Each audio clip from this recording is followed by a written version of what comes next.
बिस्मिल्लाहिर्रहमानिर्रहीम। अस्सलाम वालेकुम नाज़रीन, आप यूट्यूब चैनल देख रहे हैं। मैं इमरान खान हूँ।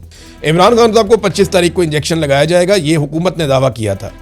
हो सकता है 24 को ही खामोशी से निकाल के लगा दिया जाए, अपोजिशन 25 का इंतज़ार करती रहे। हो सकता है, ये भी हो सकता है। देखिए, ये हुकूमत कुछ भी कर सकती है। अगर इमरान खान साहब मान गए तो फिर तो ये उनको इंजेक्शन कहीं पर भी ले जाके लगा देंगे।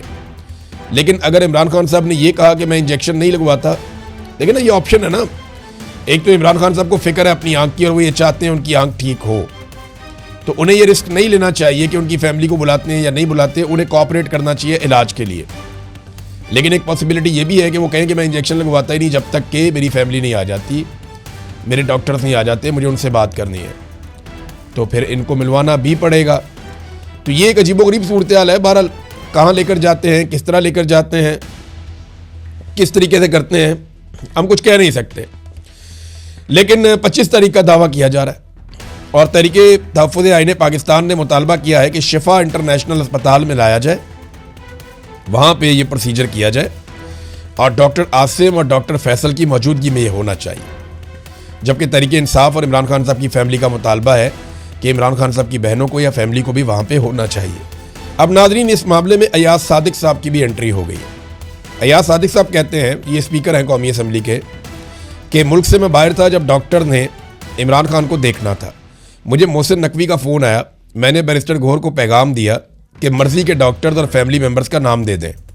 मैंने कॉन्फ्रेंस कॉल में कहा कि गौहर साहब आप चले जाएं, ताख़ीर से हम मुआयना शुरू कर देंगे, आप आ जाएं। डॉक्टर कहेगा तो 1 महीने के लिए अस्पताल में शिफ्ट कर देंगे, अगर डॉक्टर नहीं मानेंगे तो फैसला कानून के मुताबिक होगा। अयाज सादिक साहब का इस सारे मामले में क्या लेना देना? देखिए, अयाज सादिक साहब एक ऐसी शख्सियत है जिन्हें इस्तेमाल कर लिया जाता है राब्तों के लिए, मुज़ाकरात के लिए, बातचीत के लिए। ये उन लोगों में से एक है और एस्टेब्लिशमेंट जो है वो इनके साथ कंफर्टेबल रहती है। मोहसिन नकवी जैसे लोग भी इनके साथ कंफर्टेबल रहते हैं। लेकिन सवाल ये पैदा होता है कि इमरान खान साहब का तो इलाज करना है उनकी बीमारी का, और फैमिली का ये हक है और इमरान खान साहब का ये भी हक है कि उनके ज़ाती मुआलिजीन उस इलाज के बारे में ना सिर्फ सब कुछ जाने, बल्कि वो उनके टेस्ट करवा के ये पता कर सके कि इमरान खान साहब के साथ एक्चुअली हुआ क्या। अब इन चीज़ों को छुपाया जा रहा है। अगर इमरान खान साहब एक दबाव बनाने में कामयाब हो जाते हैं और उनकी फैमिली उन्हें मिलती है, देखिए अब ये इमरान खान पे ही मुनहसर है। मिलिट्री एस्टेब्लिशमेंट को अगर कोई दबा सकता है तो बाहर से दबाने वाला काम तो तकरीबन आप समझ लें अभी बंद है। वो दबाव अंदर से ही आना है, वो इमरान खान साहब की फैमिली और इमरान खान साहब ही डाल सकते हैं। तो अगर वो मुलाकात करवाई जाती है तो उसमें इमरान खान साहब की जानिब से लाजमन कोई ना कोई स्टेटमेंट या कोई ना कोई हिकमत अमली या कोई ना कोई बयान बाहर आएगा। अब इसमें पहले से ही जो लोग मिल सकते हैं, जैसे कि इमरान खान की बहनें, उन्हें डिस्क्रेडिट किया जा रहा है। मैंने आपको पहले भी ये बात बताई थी कि इमरान खान साहब की बहनों को डिस्क्रेडिट करने पे सारे के सारे लोग लगे हुए हैं, ताकि अगर मुस्तकबिल करीब में इलाज की वजह से या ईद की वजह से इमरान खान साहब की मुलाकात हो जाती है अपनी फैमिली के साथ, तो जो भी पैगाम बाहर आए तो पहले से ही उस पैगाम को मुतनाज़े बनाया जा सके। कुछ लोग दावा कर रहे हैं कि अलीमा खानम को गिरफ्तार कर लिया जाएगा, लेकिन इमरान खान की बाकी 2 बहनों का क्या किया जाएगा, और जो बाकी रिश्तेदार और लोग हैं उनका क्या किया जाएगा? देखिए, ये ख़ानदान एक जंग में उतर गया है और ये पीछे हटने के लिए तैयार नहीं है। तो एस्टेब्लिशमेंट को ही इमरान खान से बात करनी पड़ेगी और कोई रास्ता निकालना पड़ेगा, वरना ये मामला तूल पकड़ता जाएगा और नुकसान पाकिस्तान का हो रहा है। देखें ना, अली अमीन गंडापुर और शेर अफजल मरवत, इन दोनों की हालत रेहाम खान जैसी हो गई है, जैसी हालत रेहाम खान साहिबा की तलाक के बाद हुई थी, जिन्होंने कीड़े निकालने के लिए किताब तक लिख दी थी। लेकिन देखें ना, बाद में तो पछतावा ही होता है। अगर रेहाम खान साहिबा इमरान खान साहब की अहलिया होती हैं और वो तलाक ना होती, जिसकी वजह से रेहाम खान साहिबा के अंदर इतनी नफरत पैदा हुई कि इमरान खान ने उन्हें छोड़ दिया, कि उन्होंने बाद में किताब ही लिख दी, तो वो खातून अव्वल भी बन सकती थी। अब यही चीज़ शेर अफजल मरवत और अली अमीन गंडापुर के लिए भी है कि अगर इमरान खान साहब ने उनको हटा दिया तो वो तलाक याफ्ता रेहाम खान बनने की बजाय वो बेहतर परफॉर्म कर सकते थे और वो कुछ ऐसी कोशिश कर सकते थे जिससे हालात बेहतर हो। लेकिन इन्होंने नफरत फैलाई और लगातार नफरत फैलाते चले जा रहे हैं। दूसरी जानिब पाकिस्तान की हुकूमत के हालात ये हैं नाजरीन के पाकिस्तान में लगातार गुर्बत बढ़ती चली जा रही है। इसका एक और डाटा है मेरे पास। वो डाटा ये बताता है कि सबसे ज़्यादा गुर्बत जो पाकिस्तान में बढ़ी है वो पंजाब के अंदर बढ़ी है।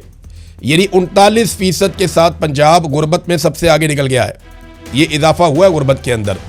सबसे ज़्यादा इजाफा पंजाब में हुआ है, जबकि सिंध दूसरे नंबर पे है और उसके बाद बाकी सूबे आते हैं। देखिए, ये तैमूर सलीम झगड़ा साहब जो है, ये भी इकोनॉमिस्ट हैं, पाकिस्तान तहरीक इंसाफ से इनका ताल्लुक है। इन्होंने एक डाटा दिया और डाटा देखें, ये तो हकायक की बुनियाद के ऊपर है ना। हुकूमत ने जो एक मेयार रखा हुआ है ना गरीब आदमी का, एक गुर्बत की लकीर होती है कि इससे नीचे जो जाएगा वो गुर्बत की लकीर से नीचे चला जाएगा, वो रोटी के लिए भी तरसेगा, और उस लकीर से ऊपर जो आएगा वो गुर्बत की लकीर से नीचे नहीं है। तो गुर्बत की एक लकीर खींची जाती है। बैनुल अक़वामी सतह पे जो एक मेयार है गुर्बत की लकीर का, वो $4 रोज़ाना है। यानी जो शख्स $4 रोज़ाना कमाता है उसे गुर्बत की लकीर से नीचे तस्लीम नहीं किया जाता। 5, 6, 7, $8 अगर आप कमाते हैं, हालांकि यहाँ पे तो यूके के अंदर अगर आप काम करते हैं तो 1 घंटे की इनकम आपकी $13, $14 इतनी इनकम है 1 घंटे की। और अमेरिका भी ऐसे ही है कि डॉलर्स के अंदर पैसे मिलते हैं फी घंटा काम करने के। लेकिन फिर वहाँ पे ऐसे गरीब नहीं हो सकते ना लोग। अब ये गुर्बत की लकीर से नीचे वो लोग हैं, आलमी सतह का जो मेयार है, जो $4 रोज़ाना से कम कमाते हैं, जबकि पाकिस्तान ने जो रखा हुआ है वो $1 रखा हुआ है। लेकिन हमने तो अपना मेयार ही दुनिया से तब्दील किया हुआ है ना। जो आलमी मेयार है वो $4 का है, पाकिस्तान ने $1 का रखा हुआ, और ये $1 के मुताबिक पाकिस्तानी गवर्नमेंट अदाद-ओ-शुमार जारी करती है।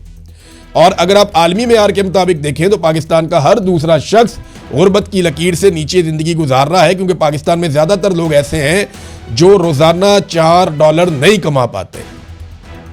ये हालात हैं नाज़रीन पाकिस्तान के, और जो उन्होंने किए।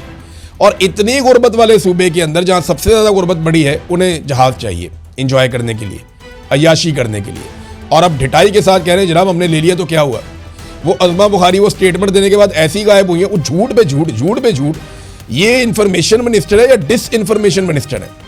इन्होंने इतने झूठ बोले हैं कि पीका का कानून इनके ऊपर लगता ही नहीं है। कोई कानून पीका का इन पे नहीं लगता। वो दोनों बहनों को उठा के सनम जावेद को, फलक जावेद को अंदर डाल दिया। वो इनसे ज़्यादा काबिल भी हैं और उनके ऊपर कोई ऐसा केस बनता भी नहीं है, लेकिन उनके ऊपर केस डाल दिया और खुद ये झूठ बोलती हैं, इनके ऊपर केस ही नहीं डलता। अब जनाब ये रमज़ान के अंदर जो अफ्तारियाँ आम लोग भी कर रहे थे ना, वहाँ जाके भी ये अपनी फ़ोटो चिपका के आ जाते हैं कि जनाब ये अफ्तारी जो है ना, यही सैलाब में इन्होंने किया था। जो भी शख्स मदद करने जाता था उसके कैंप के ऊपर जाके मरीम नवाज़ की फ़ोटो चिपका देते थे कि ये मरीम नवाज़ ने किया है। अब जो भी शख्स अफ्तारी करवाता है उसके ऊपर जाके मरीम नवाज़ का फ़ोटो चिपका देते हैं। कुछ जगह पे जहाँ सरकार अफ्तारी करवा रही है वहाँ पे 2 पकौड़े, 1 सेब, 1 केला और 2 खजूरें रख के उस प्लेट के ऊपर, पकौड़ों के ऊपर मरीम नवाज़ का फ़ोटो लगा दिया। यानी पकौड़ों के ऊपर मरीम नवाज़ का फ़ोटो का कागज़ रख दिया। वो इतनी पर्ची है उसके ऊपर मरीम नवाज़ का फ़ोटो। यार रोज़ादार है, खुदा का नाम लो यार, वो नई शक्ल देखना चाहते। क्या ज़रूरी है कि रोज़ादार जब बेचारा भूखा आएगा अफ्तारी करने के लिए तो उसे मोहतरमा की शक्ल दिखाई जाएगी? ये तो गैर ज़रूरी काम है। अब उसको टिकटॉक का शौक ही ना हो रोज़ादार को, तो आप उसको क्यों दिखा रहे हैं ऐसी शक्लें? ये बड़ा नामुनासिब है। रोज़ादार के साथ ज़्यादती है कि उसकी प्लेट के अंदर खातून की शक्ल रख दी जाती है, जो बहुत ही नामुनासिब है, बहुत ही घटिया हरकत है। लेकिन ये इनकी प्रायोरिटीज़ हैं। तो नाज़रीन अब तक के लिए इतना ही। अपना ख्याल रखिएगा, अपने इस चैनल का भी। अल्लाह हाफ़िज़।